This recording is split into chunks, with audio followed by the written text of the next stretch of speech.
శ్రీ సఖీ పాఠశాల ఛానల్కు స్వాగతం సుస్వాగతం. నేను మీ స్నేహ. హలో, అందరూ ఎలా ఉన్నారు? మన సాధారణ జీవితంలో నిద్ర అన్నది చాలా ముఖ్యమైన పాత్ర పోషిస్తుంది. దాని గురించి ఈరోజు కొన్ని ముఖ్యమైన పాయింట్స్ మాట్లాడుకుందాం.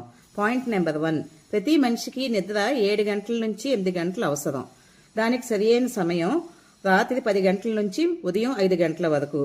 ఈ జనరేషన్లో ఉన్న చాలా మందికి పడుకునే ఆఖరి నిమిషం వరకు ఫోన్ చూస్తూ పడుకోవడం అలవాటు. దీనివల్ల హెల్త్కి అస్సలు మంచిది కాదు. ఆ రేడియేషన్ వల్ల ఏంటంటే మన నిద్ర అన్నది పట్టడానికి ఇబ్బంది కలుగుతుంది. దానివల్ల ఏంటంటే నిద్రపోయే 1 గంట ముందు ఫోన్ను కొంచెం దూరం పెట్టడానికి ప్రయత్నించండి.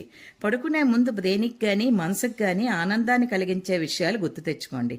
సాయంత్రం 5 గంటల లోపే టీలు కాఫీలు తాగే ప్రయత్నం చేసేయండి. పడుకునే 2 గంటల ముందు డిన్నర్ కంప్లీట్ చేయడానికి ప్రయత్నించండి. దీనివల్ల ఏంటంటే మన డైజెషన్ సిస్టమ్ కూడా బాగా పనిచేస్తుంది. ఇంకా ఇలాంటివి ఎన్నో ఫ్యాక్ట్స్ తెలుసుకోవడానికి please like, share and subscribe to Sri Sakhi Pathashala channel and పక్కనున్న బెల్ ఐకాన్ని నొక్కి ఆల్ అని పెట్టుకోండి. దీనివల్ల ఏంటంటే మన కొత్త వీడియో నోటిఫికేషన్లు కూడా మీకు వస్తాయి.